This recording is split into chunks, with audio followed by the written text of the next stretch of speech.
Olá, essa é mais uma resenha nefrovascular, o podcast que foca no paciente renal crônico e trabalha com equipe multidisciplinar para a gente passar informação para todo mundo.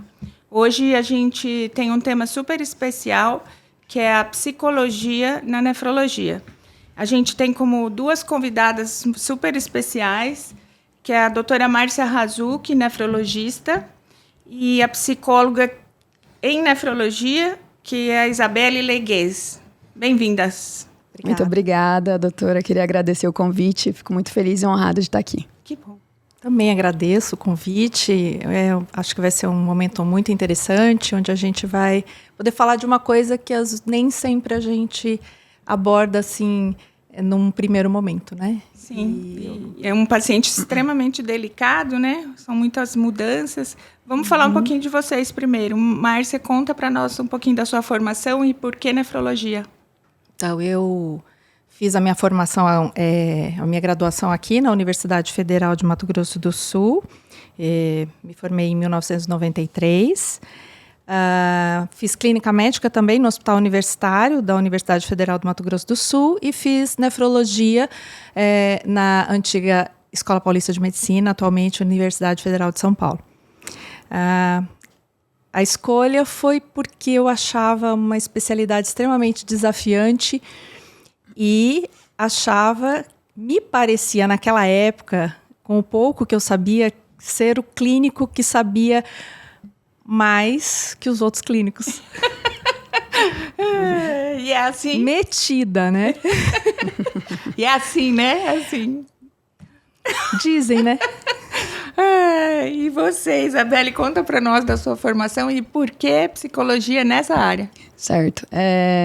Bom, meu nome é Isabelle, eu sou psicóloga formada pela UFMS, Campus Pantanal, há 10 anos.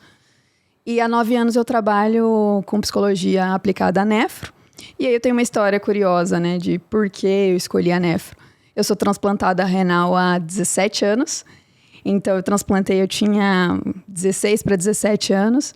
E com 19 entrei na faculdade, fiz psicologia e tudo o que eu pude fazer relacionado à área da saúde, especificamente a nefrologia, diálise, eu fiz meu TCC, tudo nessa área. E o meu primeiro emprego foi em psiconefrologia. Então, eu voltei para diálise como profissional dessa vez. Ai, que legal. E é legal que você tenha experiência, né? Você compreende porque você viveu na pele isso. Sim, e ela sim. é tão envolvida que hoje é aniversário dela e ela está aqui para participar parabéns, da resenha com a gente. 34 anos com carinha de 20, eu acho. Agora, conta para nós um pouco como funciona a psicologia do diagnóstico, como que o paciente renal reage ao diagnóstico. A gente pode, a doutora Márcia pode me corrigir, mas a gente pode começar pelo pressuposto de que a maioria dos casos de doença renal crônica é silenciosa, é uma doença silenciosa, né? Então, a maioria dos meus pacientes chegavam, né, na diálise, na urgência, não sabia que tinha um problema renal, até passar mal, ter que colocar o catéter e dialisar. Então, assim, o paciente, às vezes, ele nem sabe o que é hemodiálise, né, em alguns casos. E aí chega, né, assim, você precisa fazer hemodiálise, os seus rins estão em falência. E é um misto de emoções, né? É o medo do desconhecido, que é um tratamento novo, é o medo do desconhecido, são várias questões, né? A dinâmica familiar que muda. Então, de primeiro momento, é o acolhimento que a equipe multi precisa fazer com esse paciente, né? A psicologia, principalmente, né? A gente acolhe esse paciente, essa família, porque eles estão, assim, atordoados, né? E depois a gente vai avaliando a questão psicológica desse paciente, né? A gente faz uma avaliação para ver como é que tá, que nível de resiliência esse paciente tem, né? Para começar esse tratamento. E Márcia, os pacientes que você faz o diagnóstico antes, o acompanhamento para chegar à hemodiálise, como que você comunica? Porque o da urgência, ele recebe uma surpresa de supetão. E aquele que faz o acompanhamento? Então, o paciente que faz o acompanhamento, aquele paciente que chega, ou que já acompanhava por alguma doença, porque a gente sabe que no Brasil a maior causa de DRC hipertensão e diabetes. Né? Então, esse paciente, muitas vezes, ele já vem num histórico de acompanhamento, é um paciente com assim, multimorbidade. E quando ele é encaminhado para a gente, porque tem uma disfunção renal e a gente começa a acompanhar esse paciente, a gente acaba tendo um tempo maior para criar um vínculo com esse paciente, né? Para criar uma caminhada com esse paciente e preparar esse paciente em todos os seus aspectos, né? No aspecto clínico e no aspecto psíquico.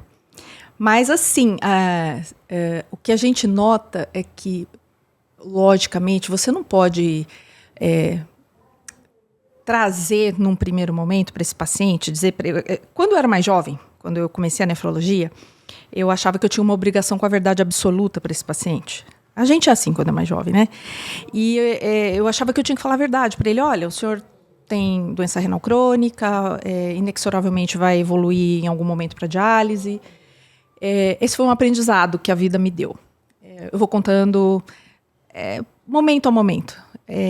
Eu vou trazendo para essa pessoa a demanda que aquele momento exige dela. Né? Então, naquele momento, eu preciso que ele tenha uma aderência à dieta, que ele tenha uma aderência à medicação, que ele tenha uma aderência ao tratamento em si, as consultas, as visitas que ele precisa fazer. Então, eu acho que essa é uma forma elegante e gentil da gente lidar com esse paciente. Né? E quando vai chegando perto, a gente vai dosando isso aí. Quando a gente percebe que esse paciente chegou num estágio de função renal que está próximo da diálise, a gente começa a preparar o acesso, né? Falar do acesso, às vezes, é muito delicado. Quando você fala do acesso, você fala para o paciente que ele vai dialisar um pouco para ver se melhora, porque os pacientes chegam com essa história para mim. Não, eu acho que isso é uma fantasia. Fantasia, né? Mas eu acho... Eles incorporam... Eu vou dizer para você, tem situações que o paciente diz assim, mas doutora, vamos ver se eu vou melhorar?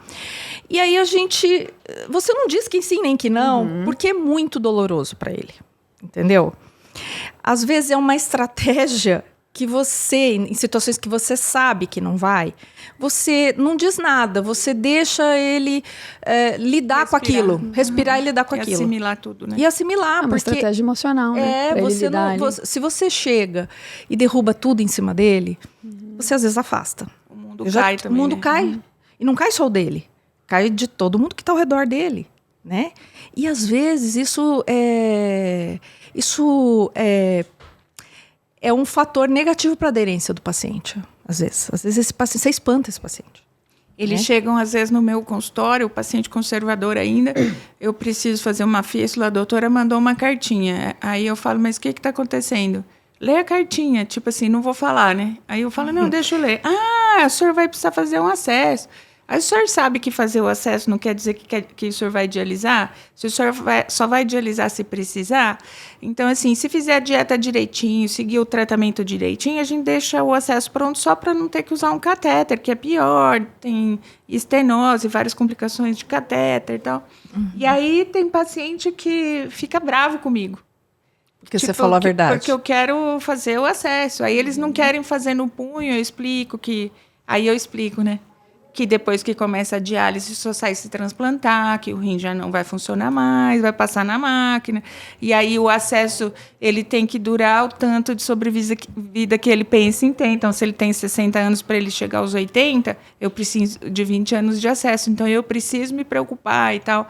Então, a maioria deles volta. Mas eu já passei por essa experiência que você falou do começo, de eu falar, tem que fazer, porque se o senhor não vai... dialisar, eu era um pouco mais agressiva e incisiva, hoje eu fico meia hora lá falando. Já paciente não volta para fazer, porque eles acham que quando eu faço acesso, eles vão dialisar, entendeu? Assim, é muito delicado. É um assunto, é um terreno pantanoso, sabe? A gente, ao longo desses anos, lidando, é isso que você falou, a gente vai, com o passar do tempo, com a experiência, quando a gente vai se colocando numa posição de mudança de status nosso, né? A gente era jovem, a gente vai amadurecendo, a gente vai envelhecendo e a gente vai olhando para a vida com uma outra lente. Sim. Né? E hoje eu fico mais confortável quando eu não gosto de criar falsas esperanças no indivíduo. Em algum momento eu lanço mão dessa estratégia para ele me ouvir. Porque, na verdade, acho que a grande questão é que ele não está te ouvindo. Entendeu? Você está falando, está atravessando ele, não está entrando. Mas você não acha que ele também passa por um processo de luto? Né? E tem uma fase que ele nega primeiro. A primeira fase é a negação. Né? Ele não acha que ele vai precisar daquilo. Que são as doenças crônicas, né? As doenças crônicas, tem as fases do luto, né? Tem a negação de primeiro momento, depois o paciente ele fica com raiva da situação, ele fica se perguntando, por que eu? Por que está acontecendo a raiva comigo? Chega em mim, tá? Porque ela vai me operar, fazer a fístula, eu vou ter que fazer diálise. Eu acabo vendo mais nos pacientes que... por exemplo, esse paciente, que a gente sabe que a grande maioria dos nossos pacientes não chega bonitinho, conforme a RDC, conforme as diretrizes de tratamento, né? A gente sabe que ele chega para a gente na atenção lá terciária, ele chega lá em estado de urgência, encaminhado para o hospital terciário, inicia a diálise, né? Então, assim, ele é muito pego de surpresa na grande maioria das vezes. Esse paciente lindo, que a gente faz o conservador dele 1 ano, 2, 5, 10, esse daí... É raro. O contingente de pessoas assim é menor. Menor, né? A grande maioria, a gente sabe, né, que acaba chegando pra gente. Esse é um dos motivos desse podcast, tá? Para alcançar a população também. Exatamente, porque... A gente fala bastante de creatinina nos postzinhos, nos videozinhos, porque a gente precisa orientar as pessoas a se olharem, né? Porque você, assim, por incrível que pareça, as pessoas não sabem nem o que é nefrologista. Não sabem. É muito interessante. O que você faz? Eu sou nefrologista. O que é isso? Não, e é engraçado. Eu acho que na última década, sobretudo nos últimos anos, talvez 5 anos, isso eu estou chutando, mas é a minha impressão, as pessoas estão sabendo mais, porque a gente tem uma sociedade operante, hoje a gente tem campanhas, né, que tem uma visibilidade, que a gente tem a participação de celebridades, então isso muda o curso das coisas. Né? O Dia Mundial do Rim também, foi dia 12 de março, teve uma campanha bem grande, nacional, nível nacional. A segunda quinta de março, então é muito, isso tem aumentado o alcance dessa informação, né? Então... Eu perdi a função renal por conta do lúpus, né? E eu não sabia que eu tinha lúpus até perder a função renal, e eu só descobri que eu perdi a função renal porque eu passei mal e foi tudo de emergência. Foi numa urgência. E conta como foi. Vamos aproveitar a paciente. A paciente com visão de psicóloga, né? Então, eu tinha 14 anos. Num belo dia eu estava bem. No outro, eu acordei passando mal, né? Muito mal. Que a cólica renal é uma dor que eu não desejo para ninguém. É horrível, uma dor tensa. E aí, fui pro hospital. No hospital, viram que minha pressão estava altíssima para uma menina de 14 anos. Me internaram e viram os meus exames estavam todos descompensados. Né? Ureia alta, creatinina alta, tudo alto. Já passaram o catéter de emergência e no dia seguinte eu comecei a dialisar. Então, assim, minha família foi pega totalmente de surpresa. Eu fui pega totalmente de surpresa. Então, traz um medo, né? Um medo, assim, de, meu Deus, e agora? O que vai acontecer? Diálise... Quando você se torna renal crônico, também tem pessoas que não entendem, né? Que crônico, você não vai sair da máquina se não for por um transplante, né? Então, crônico tem um peso, né? Mas fiz diálise, né? Por 1 ano e 3 meses em Corumbá, na Renal Médico, Dr. Luiz Ricardo, um abraço, Dr. Luiz, adoro ele. E transplantei. Com 16 para 17 anos, a doadora foi a minha mãe. A gente transplantou no Hospital do Rim, em São Paulo, com a equipe do Dr. Medina. E tem 17 anos isso, né? E desde então, assim, o transplante não é uma cura, né? A gente, né, doutora, a gente pode dizer que o transplante não é a cura, mas é um tipo de tratamento que te dá muita liberdade. Então, minha vida praticamente voltou ao normal. Tenho uma vida normal, trabalho, viajo. Inclusive, escolhi trabalhar com isso. faço de tudo, né? É lógico que eu faço acompanhamento com a minha médica, a doutora Rafaela também, a cada 6 meses, tomo a minha medicação. Eu até esqueço que eu sou transplantada, só lembro quando tenho que tomar medicação. É verdade, sou transplantada. E você lembra que alguém te acolheu? Alguém te deu suporte emocional lá? Tinha psicólogo por perto? Ou foi alguma enfermeira? Quem que foi? Então, não, na época, eu acho que a equipe multidisciplinar não era assim tão, né? Tão definida. Não tinha esse peso. Não tinha, na verdade, não tinha psicólogo na clínica onde eu dialisei.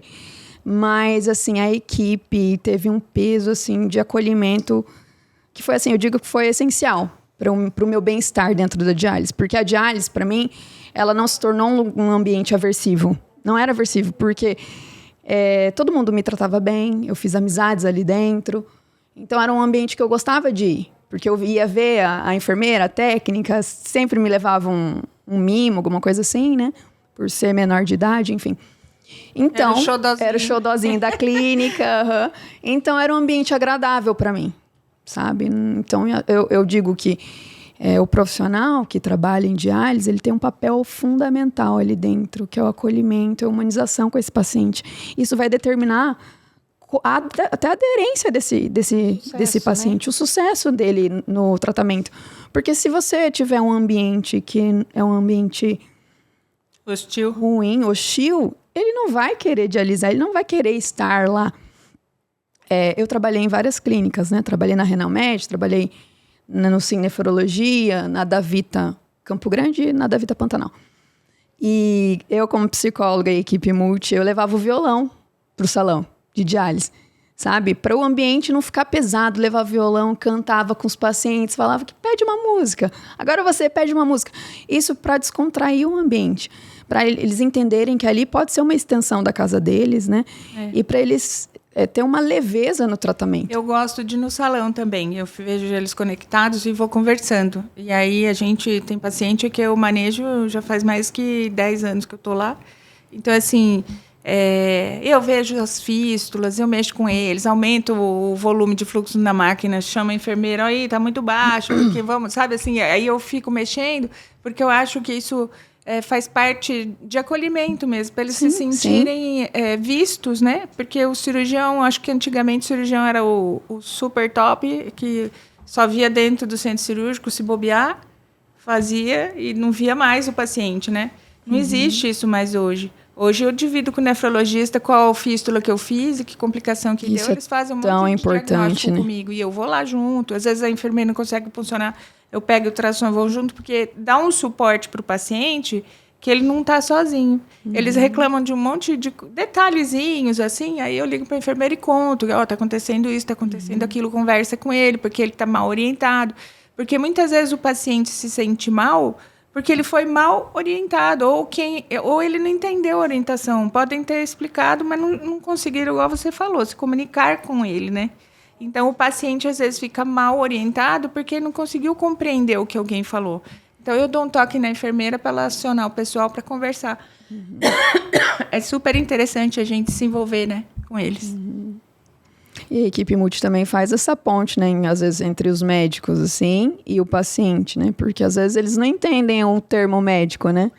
O que a doutora falou isso, enfim, aí a gente vai ali para... E é muito comum para ajudar. Alguém da equipe multi passa e pergunta, tem uma queixa, né? Tem uma demanda. Aí o médico passa, tá tudo bem, tá tudo ótimo. Sim. Aí depois vem alguém e traz pra gente. Aí a gente tem que ter, assim... estratégias para isso. A gente tem que ter olhos para isso, tem que ter ouvidos para... Hoje, por exemplo, aconteceu uma situação interessante. De manhã eu tenho um pacientinho que dialisa com a gente, um paciente, acho que ele tem 70 e alguns, não lembro exatamente a idade agora. E ele está passando ali por por outro problema de saúde, que a gente está sendo investigado, e ele tem um quadro doloroso, e ele fica muito bravo, né? Porque ele não queria estar ali. Ele está muito bravo. E é óbvio que a raiva dele se materializa na gente, né? E essa é a minha conversa com a equipe. Eu assim, olha, felizmente eu trabalho com uma equipe incrível, assim, não tenho nem palavras. Todo mundo muito, assim, com um potencial de acolhimento muito grande, né? A gente tem psicólogo, a gente tem toda a equipe de enfermagem, tem assistente social. Então, assim, tem um trabalho assim, bem amarradinho. E aí, hoje, ele queria sair, porque ele queria ir ao banheiro, vamos dizer assim, né? E tá ligado com a fístula. E ele queria parar a diálise. Ele queria que a gente desligasse. Eu falei assim, vamos fazer uma tentativa? Aí eu fiz um curativo, dobrei as agulhas, passei uma atadura de crepe. E deixei ele levantar, chamei a filha. Conseguimos terminar a diálise dele. Mas a palavra é carinho. Você tem que ter carinho pelo que você faz. Você tem que ter carinho pelo outro. Você entendeu? E eu falo que você tem que ter muita consideração pelo outro. Porque, assim, é uma posição de muitas faltas. É uma posição em que falta saúde. Às vezes falta esperança, né? Informação. Né? Informação. Então, assim... Porque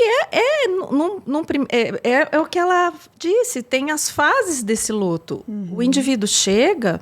Ele nega, depois ele tem muita raiva. Essa raiva se materializa em você, na família. Ele sempre tem muita raiva de quem mais cuida dele, né? Sim. Porque ele não vai ter raiva de quem não está se importando com ele, né? Depois vem os sintomas depressivos, né? Na verdade, vem a fase da barganha, que é muito comum, né? O paciente se apegar à espiritualidade, né? Quando ele está num tratamento difícil como esse, né? E eu acho isso muito importante, porque eu acho que a gente é corpo, mente e espírito. Mas aí ele fica também barganhando com Deus, né? O senhor, se eu fizer isso... Né? E assim, vou ter cura. Eu tenho, por exemplo, um paciente que ele não aceita tomar nenhuma medicação. Porque ele combinou lá com o líder espiritual dele, né? E que já está combinado em algum lugar que... Não é ele vai ser curado e que não é para tomar, enfim, entendeu?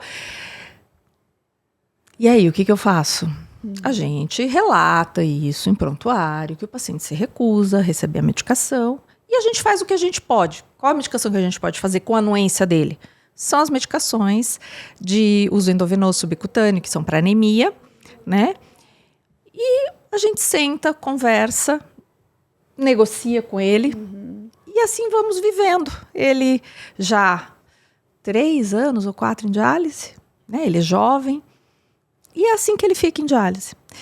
Se fosse a Márcia de, sei lá, 15, 20 anos atrás... amarrava ele? Não amarraria, mas eu ficaria muito brava e muito frustrada. Por que eu tô explicando para ele? Ele não tá entendendo e não tá fazendo o que eu tô querendo. Porque quando a gente tem 30 anos, a gente quer que as pessoas façam o que a gente quer, entendeu?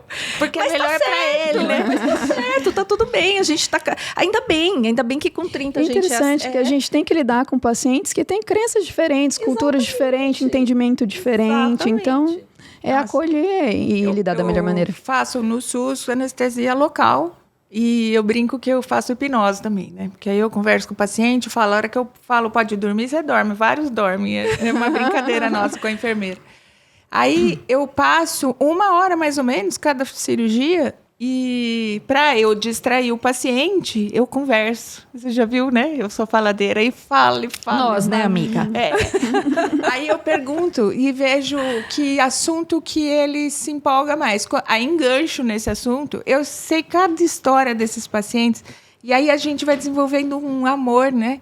Assim, porque vários são sofridos, não tem... família que cuida, o outro tem a família. Mas é um litígio ali para brigar, né? Para cuidar, mas né? sabe que isso é uma estratégia da psicologia, né? Quando você tem que desviar o seu pensamento, por exemplo, ficar ansioso numa situação, desvia o seu pensamento, conversa sobre coisas diferentes, funciona. E aí quando eu pergunto, eles não respondem, eu começo a contar da minha vida. Aí eu conto que eu morei fora, que meus filhos estão na faculdade, que o meu cachorrinho que eu achei na rua, que eu adotei o cachorrinho. Aí eu fico contando até eu ver algum assunto que distrai, né? Mas ele... né? Conecta comigo e aí a cirurgia flui super bem. E aí eles falam, nossa, já acabou? Ai, que legal, eles me agradecem. Então, mas você vê, eles... Nossa, eu sou bem tratado. Porque é um carinho e dá uma certa raiva neles. Aí eu tento falar assim, ó, copo meio cheio. A gente tem que ver o copo meio cheio. Antigamente não tinham acesso tantas pessoas à hemodiálise, não é, Márcia? Eram umas máquinas horrorosas, uns acessos que não eram bem cuidados, e como a gente faz acompanhamento hoje. O paciente... Já vi paciente morrer sem acesso quando vai entupindo tudo. Não tinha endovascular na época que eu me formei, né? Tinha, Então, assim, ia fechando, a gente ia eu sou ligando. do tempo da máquina de tanque, né? Então, Não sei se assim, pode falar aqui que eu sou do tempo da máquina de tanque. Eu lembro dessa máquina. Eu falei que eu não ia contar que eu te conheço há 35 anos. Você tá me enrolando com essa máquina de tanque. Máquina de tanque. Então, aí eu sempre dou esses exemplos e vou tentando tocar eles do jeito que eu consigo, né? Apesar da sua cirurgia que corta, faço cortes enormes, mas tudo cronometrado, assim, certinho. Mas eles, eu acho que tem ficado à vontade lá na nossa salinha. Como que você aborda, assim, o que está com muita raiva? Com muita raiva? Primeiro é o acolhimento, né? É empatia. É você entender a dor do paciente. A gente entende. Assim, tem aqueles pacientes que são mais resilientes, né? Tem ferramentas para lidar com isso. Mas tem aqueles pacientes que não têm essa ferramenta. E aí a gente tem que mostrar empatia. Olha, eu entendo, eu sei o que você está passando. Realmente eu já passei por isso, né? A minha abordagem, Já passei eu por falo para eles. Eu falo, olha, eu já passei por isso, eu sei exatamente o que o senhor está passando, a senhora está passando, né? Só que assim, conectar esse paciente a você, criar um vínculo terapêutico, sabe? A partir do momento que você cria um vínculo com esse paciente, ele se sente à vontade e confortável de falar das vulnerabilidades dele. O medo que ele está sentindo, às vezes, sabe? Então, é acolhimento e empatia. E aí eu faço esse acompanhamento semanal, né? Passava no salão e... Você consegue, por exemplo, na clínica, são quase 400 pacientes, né? Vamos por assim. Como que você via esses pacientes? Como que era o trabalho? Você via individualmente ou você via no salão e se alguém tivesse algum problema, marcava? Exatamente. Eu passava a visita no salão e aí, passando a visita, você conversa com todos e você vê a demanda. Eu via a demanda. Se alguém estava, né, com algum sintoma ansioso, que tem bastante, sintoma depressivo, e tem bastante também crise de pânico na máquina, né? Porque você está ansioso, quer ir embora e a hora não passa nunca, são 4 horas sentado ali. E aí tem pacientes que têm crise de pânico. Aí eu levo para a sala, para o consultório, e lá faço atendimento, acolhimento, aplico o teste, né, para ver que grau que está essa ansiedade, se ela é leve, moderada, grave, sintomas depressivos também, e faço atendimento psicológico com esse paciente. E aí, esse atendimento é contínuo. Quando um paciente entra em pânico lá, quer sair, quer tirar. Hoje, por exemplo, ele queria tirar. As meninas me chamaram porque ele estava sentando. Eu sempre faço alguma alegoria, você entendeu? Eu converso, eu sento ao lado. Eu já fiz tantas... eu já inventei tanta moda, vamos dizer assim, para segurar um paciente que tá querendo sair correndo, querendo fugir. É isso. Mesmo que faz a conexão, conversa sobre os assuntos que ele gosta. Mostro para ele que eu tô vendo. Que eu tô vendo o sentimento dele. Que eu tô vendo o desespero dele. Tô olhando, né? Eu olho nos olhos dele. Aí eu converso, eu ponho uma cadeira ao lado do paciente, eu seguro na mão do paciente, conforme cada um me recebe. Porque cada pessoa, as demandas são muito individuais. Então, cada pessoa vai te receber de uma forma. Tem pessoa que aceita o toque, tem pessoa que não aceita. Né? Tem pessoa que aceita a fala, tem pessoa que não aceita. Né? Então, assim, eu respeito o que cada um me sinaliza. Chegou o nosso bolinho, vem. Pode vir. Olha só. Bolo de manhã. Olha! Eu fiz um desafio para eles, que cada podcast eles têm que mandar um bolo diferente. Uau! Essa cobertura diz que é nova, que é para comemorar o aniversário dela. Muito obrigada. Vamos continuar. No melhor estilo. Sim, tá lindo, né? Tá lindo. Pode continuar falando que eu vou cortando para nós, tá bom? Então, a gente... Uma coisa que eu utilizo muito, desculpa te cortar, é o exercício de respiração diafragmática. Porque às vezes parece bobo o exercício, mas ajuda muito, né? Que você coloca mais oxigenação para dentro do seu organismo e a pessoa ela vai se acalmando, né? Sim, faço muito isso. Faço exercício, conto uma história, faço tratos. Eu faço tratos. Combino coisas que eu vou cumprir, igual a gente faz com os meninos, né? Obrigada! Chique. Que lindo! Parabéns. Adorei, muito obrigada. Aí eu faço combinados com eles. Olha, então hoje a gente tem que ter flexibilidade. Então hoje, vamos fazer o seguinte, o senhor consegue terminar hoje 2 horas? Porque aí a gente abaixa o potássio. E a gente, na próxima sessão, a gente vê como é que o senhor está, ou a senhora, né? E a gente vê como é que vai... O que o senhor vai conseguir fazer? Ou a senhora vai conseguir fazer. E funciona. Eu acho que a atenção, eu acho que quando... Isso não tem como inventar, isso não tem no livro. Você tem que demonstrar que você se importa com aquela pessoa e que você está se importando com aquele momento, você está se importando com aquele afeto que aquela pessoa sente naquele momento. E eu acho que o mais importante disso tudo é ser isso natural, né? Não ser uma coisa natural. O paciente consegue te ver, né? Então, ele te lê.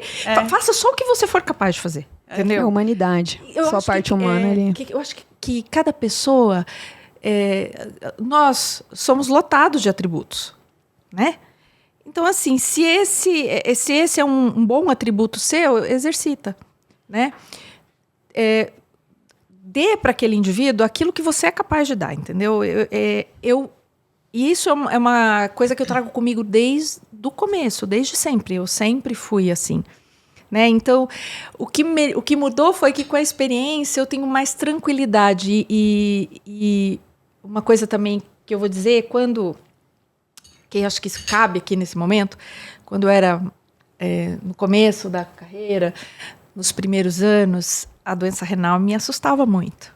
Eu achava uma sentença muito dolorosa, né? Muito dolorosa. Se eu tinha que dizer para um jovem que ele tinha doença renal crônica, doía. Era um sofrimento para mim, porque eu dizia para ele, olha, vai ficar tudo bem, mas eu não acreditava. Então eu tinha que falar de uma coisa que era um esforço. Eu falava assim, não vai ser horrível. Meu Deus, eu posso dar para ele uma sobrevida, eu tenho ferramentas, eu tenho uma terapia, eu tenho um arsenal terapêutico aqui, mas e a qualidade de vida? Ele vai ficar preso, ele não vai mais poder. Mas era uma transferência. Era eu me colocando no lugar dele, imaginando eu naquela vida o que eu sentiria, né? Perfeito. E a coisa mais interessante que me aconteceu com o passar do tempo foi que hoje eu acredito no que eu digo. Mas que bom, né? Quando eu digo isso é muito real. Eu falo para ele, vai ficar tudo bem. Na medida do possível, diante de tudo que você tem, você vai ficar o melhor possível diante de todas as doenças que você tem. Por quê? Eu tive tempo suficiente para ver pessoas passarem anos em diálise, criarem os filhos, verem os filhos se casarem, verem os filhos se formarem, né? São quantos anos? São 29 anos numa sala de diálise, entendeu? Não sei, de uma forma bem positiva. Ela tá estragando o nosso segredo aqui. De uma forma bem positiva, eu falo isso também para o paciente, sabe? Eu falo, olha, vamos ver pelo lado bom da coisa. Que bom que existe esse tratamento, que bom que existe essa máquina. Porque se não existisse essa máquina, né? Ele não ia ver o filho dele crescer, ele não ia ser avô, ele não ia ter muitas experiências. Então, que bom que existe essa máquina. Então, assim, daí... O que eu vejo? Que quem tem rede de apoio, quem tem afeto familiar, quem tem para onde voltar, quer voltar. Você entendeu? Sim. E infelizmente, tem pessoas que são muito desassistidas. E a gente não sabe por quê, a gente não sabe o aquela pessoa, como aquela pessoa caminhou, né? Mas às vezes isso é inexorável para todos nós. A gente acaba lá na frente, talvez não tendo aquela rede que a gente não cultivou. Eu tenho idosos em asilos, né? Que vêm entendeu? fazer as cirurgias com acompanhante, não tem familiar. E de primeiro momento a gente não entende, né? Tem vários pacientes que são diabéticos, cegos, moram sozinhos e são idosos, né? Infelizmente tem gente que não tem. Tem gente que não tem. E aí não tem essa rede de apoio. Tinha uma família pequena, não teve filhos. E tem quem tem filhos. Porque não teve uma boa relação com os filhos, com a família também. Eu tenho um caso de paciente que tem 4 filhos. Todos, nenhum visita, nenhum cuida a irmã que está cuidando. Eles não querem saber da mãe. Entendeu? Então, assim... Envolve muitas coisas, né? Envolve muitas coisas. E assim, mas eu nunca vou entrar nesse mérito. Você entendeu? Não importa. Eu não é esse o meu olhar. O meu olhar é para quem está ali na minha frente agora e o que aquela pessoa que está ali precisa. Ela precisa que a gente cuide dela, que a gente ajude a resolver o máximo de questões possíveis, né? Ali, você sabe que o nefrologista acaba ficando... O paciente fica muito nosso, né? Então, a gente cuida desde a pele, do colesterol, enfim, né? É muita coisa. Eles não vão mais em outro médico. Não, eles têm que ir. Eu sei, mas às vezes eles não querem normalmente ir. Não vão. Você encaminha, eles não vão. É porque eu imagino assim, quando eles não querem ir no meu consultório para fazer o controle da fístula, eu fiz um jeito que eu vejo eles na clínica, peço ultrassom e eles só têm que levar o resultado para mim. Por quê? Eles já vão dialisar 3 vezes por semana. Tem que ir no cardiologista, tem que ir no oftalmologista, tem que ir no endocrinologista. E ainda mais tem que ir lá ver a fístula se está dialisando, entendeu? Aí eu explico que, assim como a doença renal silenciosa, os problemas nos acessos também são. Quando a gente dá problemas, já trombosou, então preciso fazer o diagnóstico antes, examinar antes. Mas imagina como é complicado 3 vezes por semana em clínica, 4 horas, fora os que são de fora, né, que vêm nos carros. Exatamente. Sofrimento de sai 2 da manhã, passo amanhã dialisa, passa horas volta na estrada. à tarde, entra às 6, termina às 11, aí volta à tarde, que é a hora que o carro vai embora, aí ele dorme essa noite bem, o outro dia ele passa mais ou menos, aí no outro dia a gente tem que vir de novo, né? Imagina. Por isso que existe um sofrimento silencioso, que é esse aí. Então, quando você vai lá, que você prescreveu algo, você fez uma orientação que eles não entenderam ou não acolheram aquela orientação que você fez, aí você fala, não, então você faça isso, faça aquilo. Você tem que parar, tem hora e pensar, falar, não, que horas que ele vai fazer isso? Entendeu? Porque ele... E se ele está conseguindo te ouvir, porque às vezes eles estão extremamente cansados mesmo. Aí vem... Fora que o tratamento cansa. O É. próprio tratamento, o paciente às vezes sai cansado, né?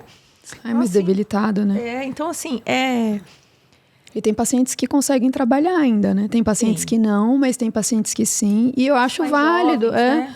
Acho válido. Eu falo assim, se você consegue trabalhar, vá. Porque o trabalho é parte da nossa identidade, é tão importante o paciente se sentir produtivo. Mas tem aqueles que realmente não conseguem, né? E é mais uma questão na psicologia, que você perde uma parte de quem você é, né? Com mais uma restrição. É que você tem que ressignificar tudo. Ressignificar. Você, 3 vezes por semana, vai estar conectado a uma máquina. Que ela é muito boa, porque ela substitui um rim que você já não tem mais. Então, te mantém vivo. Então, tem que ter essa consciência. Mas, tem tudo que você deixa de fazer, a sua vida muda completamente, né? Fora o mal-estar, tudo que tem em volta, mas da mesmo com adaptação. tudo isso, eu acho que é possível ter qualidade de vida dentro da diálise.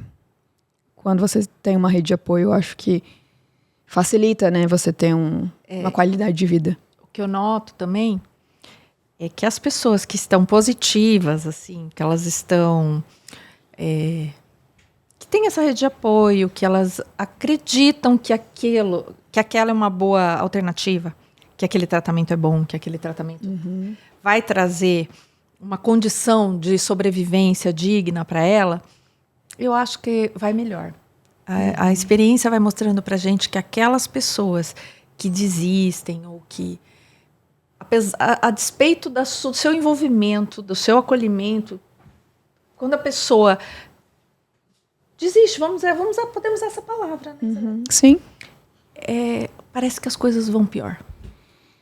Eu tenho uma paciente que eu fiz 300 fístulas nela, dava tudo errado, trombosava tudo, anticoagulava, a mulher não fazia, foi um rolo. Falei, não vamos mais fazer fístula, fica de permicate. Aí um belo dia ela entrou no meu consultório e falou, doutora, a minha fístula não funcionava porque eu não estava bem, eu não estava aceitando nada. Eu vim aqui, agora a senhora pode fazer que vai funcionar.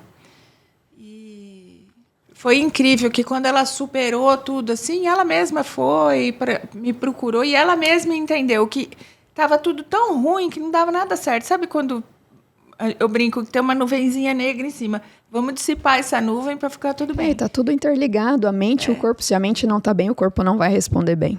E eu falo muito para eles assim, nós vamos fazer igual um casamento, a gente tem que ficar junto, tem que ter liberdade, tem que falar os problemas, tem que encarar, nós vamos para frente, se a fístula não der certo, eu continuo, porque você sabe que algumas vezes não dá certo.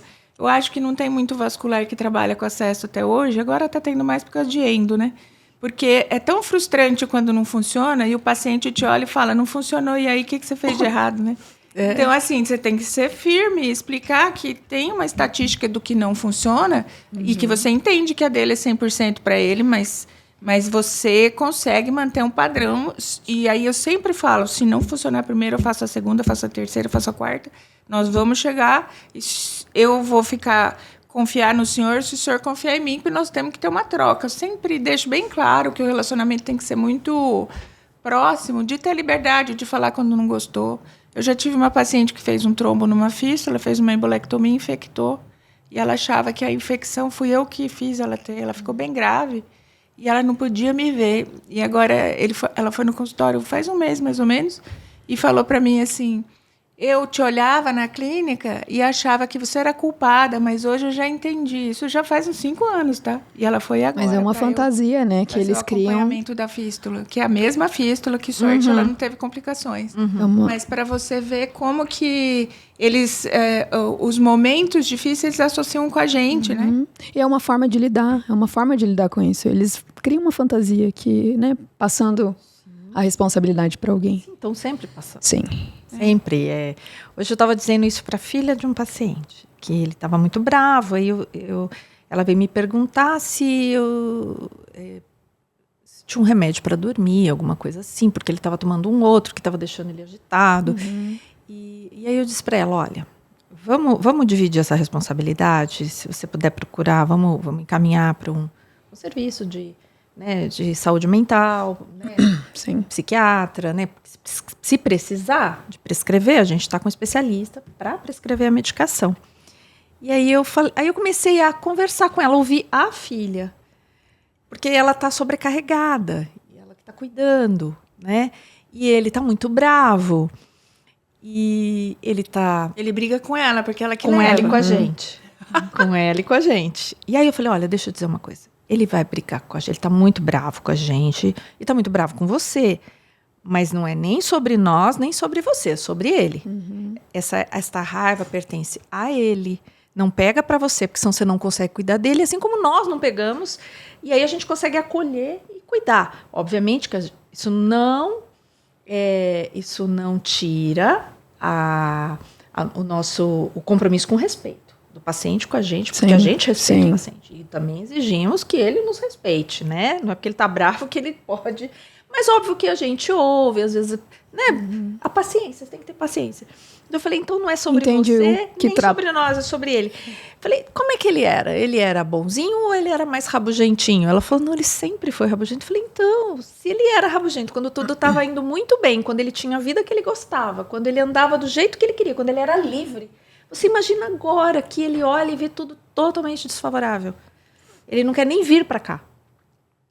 Aí eu fui lá. Ele queria desligar. Foi material pro nosso pod hoje. Aí eu sentei e falei, seu fulano, eu quero fazer uma pergunta. Olha nos meus olhos.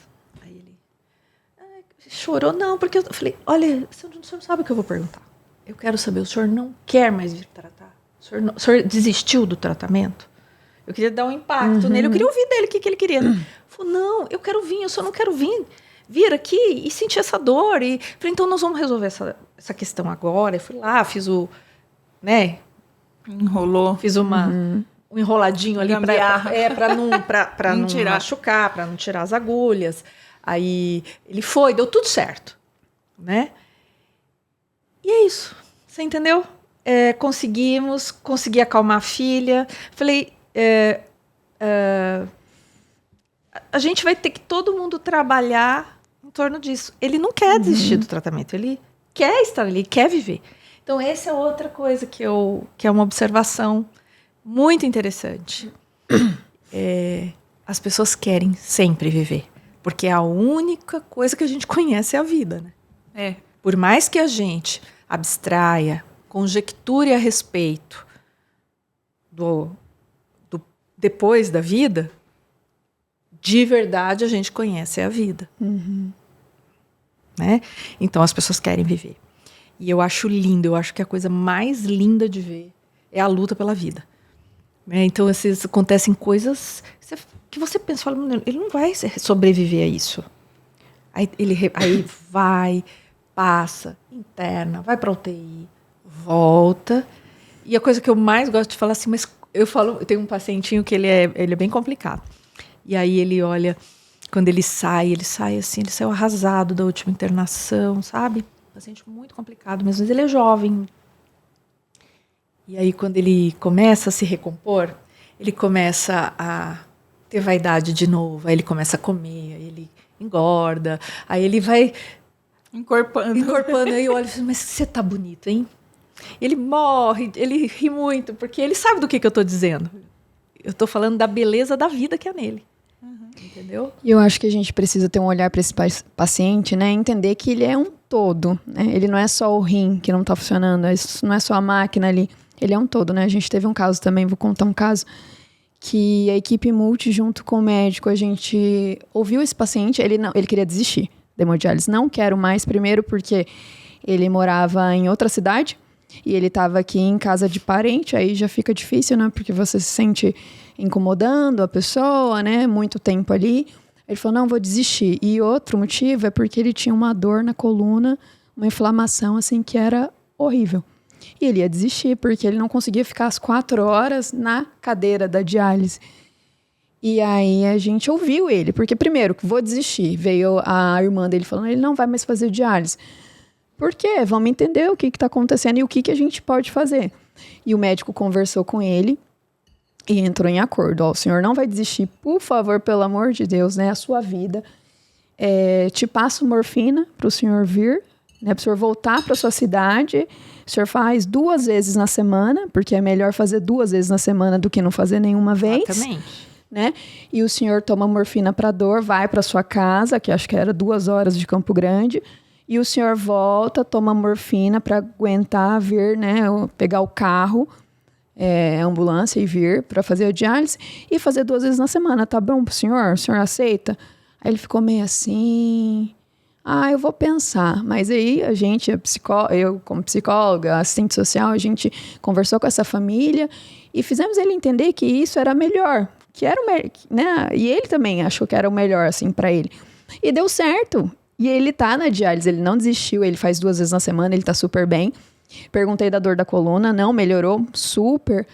E ele tá bem. Então, assim, é questão de também você ter um olhar para esse paciente, ver ele como um todo mesmo. O que incomoda ele, né? O que a gente pode fazer para melhorar a vida do paciente? Porque às vezes o sofrimento é tanto que ele só pensa em acabar com aquele sofrimento. Ele só quer acabar com aquele sofrimento. E ele tem essa fantasia, né? Mas essa fantasia dura até o primeiro mal-estar. Você entendeu? Sim. Porque o que a gente percebe? Que quando a coisa fica crítica, eles pedem, me leva. Entendeu?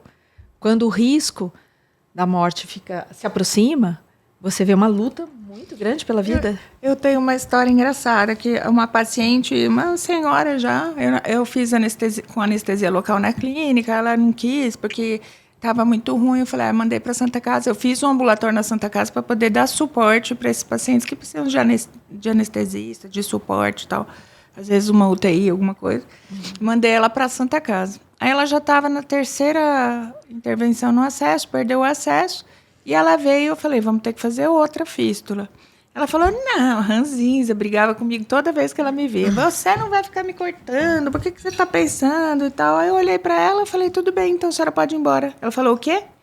Eu falei, uai, eu não corto ninguém que não quer. Eu não vou sair cortando gente amarrada. Se a senhora não quer fazer cirurgia, a senhora volta para casa, repensa, o dia que a senhora quiser, a senhora volta. Estamos abertos aqui. Ela falou, faz minha guia. Até ela riu e o filho. Porque, assim, ela estava Ela chegou a ficar brava comigo, assim, de brigar, né? Você não vai ficar me cortando mais. Falei, tudo bem, então a senhora pode ir embora. E aí meio que quebrou, né? Porque eu já tinha tentado quebrar ela de tudo quanto era jeito, explicando que era importante. Eu explicava para o filho, explicava. E aí, no dia que eu falei, não opero, então tá bom. Aí mudou. É que tem gente que é mais opositor, né? Então, né? Você tem que aprender a ler as personalidades. Que demorou para descobrir. Às vezes a gente leva tempo, né? É que assim, a gente, né, tem uma convivência longa com os pacientes, né? Imagina, esse grupo de pacientes eu vejo 3 vezes na semana. Eu tô lá segunda, quarta e sexta com eles. Então, você acaba desenvolvendo uma relação horizontal com eles. Né? Então, você sabe da vida, você sabe das alegrias, das tristezas, você vai sabendo de muita coisa, que eles querem que você saiba. E outra coisa muito importante também é você respeitar o silêncio, né? Quando a pessoa ela quer se restringir e não quer. Tem uns que eu vou na sala de diálise, aí eles põem fone de ouvido e fecham o olho. Mas eu vejo que eles estão. E eles sabem que eu vou mexer com eles. Que não foi fazer o controle, não foi, sabe, meio que foge de mim. Então, assim, eu finjo que eu não vejo, porque eu respeito, que eles não querem falar comigo. E aí, às vezes, estão andando e eu pergunto, tudo bem? Porque não tem como, né? Fingir que está dormindo andando. Mas, assim, a gente tem que ter amor, assim, por eles e respeito pelo ser humano, né? Eu acho que o respeito pelo outro... Eu falo que a gente tem que ter afeto pelo outro. Né? O que é o afeto? O afeto é a forma como a gente se relaciona com o outro. Né? Então, a gente tem que estar com o nosso afeto gentil, tem que estar com o nosso afeto disponível, sabe? No sentido de criar uma relação, entendeu? Uma relação gentil. Eu gosto muito dessa palavra. Eu acho que é uma palavra que cabe muito para o contexto que a gente trabalha. Gentil. Palavra gentil. Então, assim, eu trouxe ela para minha vida, eu trouxe ela para minha vida muito cedo. E fui aprendendo a lidar com essa palavra, né? Porque tem um momento que a gente tem, né, efusivo, a gente tem uma energia e a gente não sabe canalizar exatamente aquela energia, então a gente vai aprendendo a usar e a colocar esse vocábulo na vida da gente. Você falou de jovem, né? Eu tive uma paciente que internei na Santa Casa com uma estenose central, a gente não conseguiu resolver, tinha que ligar a fístula, ela não queria ficar mais no hospital. Aí começou a falar irritada sobre mim para as minhas 2 residentes. Aí eu falei, não, vamos dar alta para ela, eu faço a ligadura da fístula lá na clínica, já marco, porque ela não quer ficar mais no hospital, ela cansou do hospital.